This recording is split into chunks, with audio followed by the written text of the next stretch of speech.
Buenos dias, buenos tardes mga amigos, mga amigas, sa aking mga kayubi sa Usapang Batas. Sa DCXL News, magandang araw po sa inyong lahat. Ako po ang inyong lingkod, Attorney Rene Bueno. Ngayon pong episode na to ay pag-usapan natin itong tungkol sa kaso ni Kiko Barsaga at Enrique Razon, na kung saan kanina pong umaga, January 14, 2026, ay nagsampa po ng reklamong cyber libel si Enrique Razon. Isa pong multi-billionaire to. At ang inireklamo ay ang suspended congressman from the 4th District of Cavite, si Kiko Barsaga. So ano ba ang pinagmulan ng gulo at bakit nagsampa ng reklamo itong si Mr. Enrique Razon? Nung nakaraang linggo, ang sabi ay nagpost si Kiko Barsaga sa kanyang Facebook page. Sa kanyang mga post, tinawag niyang mastermind ng corruption sa Kongreso itong bilyonaryong si Enrique Razon. Inakusahan din niya si Razon na namigay umano ng suhol sa mga politiko, in particular yung mga NUP members. Ito yung political party na kung saan he belongs, si Barsaga, until tumiwalag siya. Sabi, para suportahan ng pagkakapinuno ni Speaker Martin Romualdez sa House of Representatives, ayun, namigay ng suhol para manalo, masigurado yung panalo ni Speaker Martin Romualdez na bilang isang Speaker of the House. Excuse. Dahil dito, siyempre, kung ikaw yung sinabihan ng ganyan, magsasampa ka ng kaso. At yan na nga nangyari, nagsampa si Razon ng kasong cyber libel ngayong araw, January 14, 2026, kaninang umaga, dun sa Makati. So, alamin natin, ano ba ang legal na issue sa usapin na to. Ang pangunahing tanong dito ay libel ba to o freedom of speech? Part of the freedom of speech ni Kiko Barsaga. Kasi sabi niya, may kalayaan akong magsalita. No? Okay. Para masabing may cyber libel, ay kailangan mong mapatunayan yung apat na elemento ng krimen na libel or cyber libel. Unang-una, dapat lumabas na talagang merong paninirang puri dito. Ibig sabihin, may binintang kang masama sa isang tao o krimen, no, na siya ay may krimen na nagawa na in the past. Yung imputation of a crime, katulad ng corruption, di ba? Pangalawa, nagkaroon ng publicity. Na-publish yung statement. Nabasa ng maraming tao. Siyempre, nabasa kasi nakapost sa Facebook. Considering na si Kiko Barsaga, maraming followers din yan sa Facebook. Kasi yung mga constituents niya sa Cavite, malamang isang katutak ang nakabasa niyan. No? Umiikot yan sa social media. Pangatlo, dapat mapatunayan mo may mali siya dito. Ginawa yung post para manira o kahit alam na walang katotohanan na sinasabi, abay sige pa rin, post pa din sa Facebook. Ngayon, dapat identifiable yung tao. Pero doon sa post niya, talaga namang sinabi niya yung pangalan. Malinaw na si Enrique Razon ang tinutukoy niya doon sa kanyang malicious post sa kanyang Facebook page.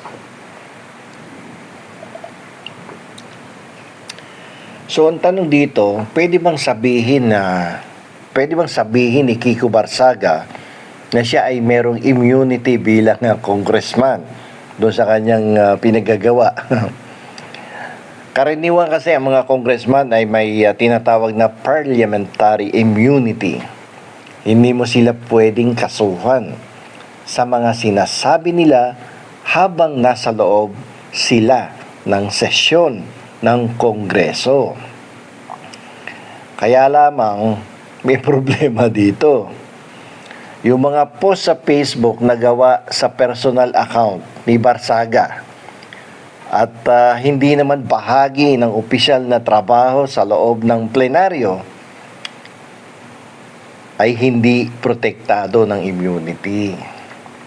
Kaya pwedeng-pwede siyang managot sa ordinaryong korte. Ayan, ang problema dyan. So, kung mapapatunayan na siya ay may kasalanan, ano mangyayari kay Kiko Barsaga? Abay, siyempre, meron niyang kaukulang kulong. Ang maximum imprisonment niyan, 12 years, no? Kasi bakit mas mataas? Kasi from libel, naging cyber libel, kasi nga gumamit ng Facebook, internet, tumaas ng 1 degree. 1 degree higher yan do sa libel as provided for under the revised penal code. Pangalawa, humihingi ng moral and exemplary damages si Enrique Razon sa halagang 110 million pesos. Patay kang bata ka, ubos ang pera mo rito. At ang pangatlong pwede mangyari sa kanya, suspended dyan ngayon. Naku, ang parang nakalagay sa suspension dati, a repetition of another similar offense ay pwedeng mauwi sa pagkakatanggal sa Kongreso. Yan ang problema ngayon. Ngayon, ang pagiging public figure o politiko ay hindi po lisensya yan, ha?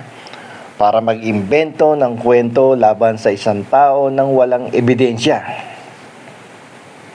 Kapag napatunayang may malisya, malis, o masamang intensyon, yung freedom of speech na yan ay nagtatapos. At ang cyber libel naman ay nagsisimula. So maraming beses ko na binanggit dito sa ating YouTube channel na yan pong mga karapatan sa ilalim ng Bill of Rights, sa ilalim ng ating konstitusyon, may mga limitasyon po yan. Katulad ng freedom of expression, yung freedom of speech, freedom to peaceably assemble. Lahat po yan ay hindi po absolute ang karapatan ng bawat mamamayan. Sa lahat naman ng bagay may hangganan, di ba? May limitasyon palagi.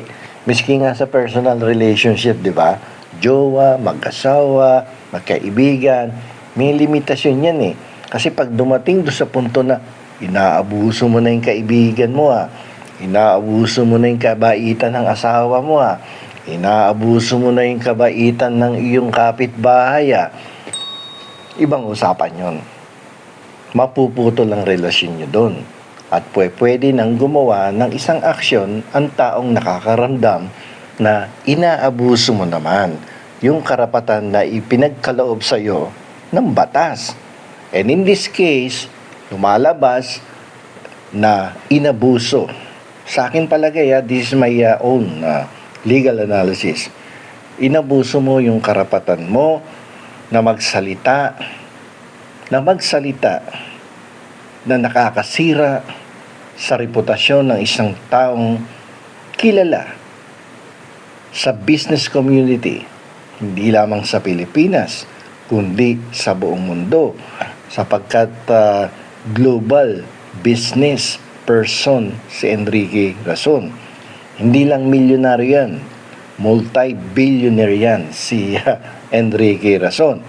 At ang pananalita na sinisira mo na siya ay involved sa isang korupsyon ay definitely makakasira yan sa kanyang reputasyon, hindi lamang sa Pilipinas at sa international community, kung hindi niya sasanggain ang iyong mga ginawang pananalita na sa kanyang paniniwala ay malicious at with the intent of destroying his reputation in the business community. At dahil dyan, yun na nga, uulitin ko, pag ikaw ay napatunayang may kasalanan, pwede ka makulong na hanggang sa 12 taon, pwede kang mapatawan ng fine or damages na nagkakahalaga ng 110 million pesos na hinihingi ni Razon dun sa kanyang reklamo. At ito pa ang pinaka-worst case.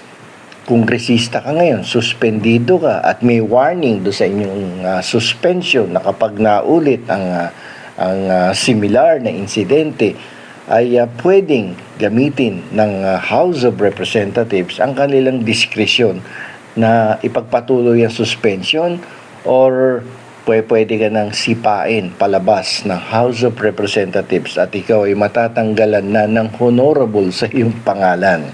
Okay?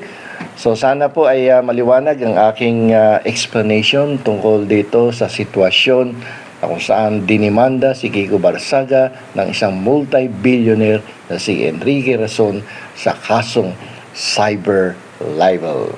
So hanggang dito na lamang po. Ako po ang inyong lingkod, Attorney Rene Bueno. Attorney Bueno, law and beyond. Learn the law, know your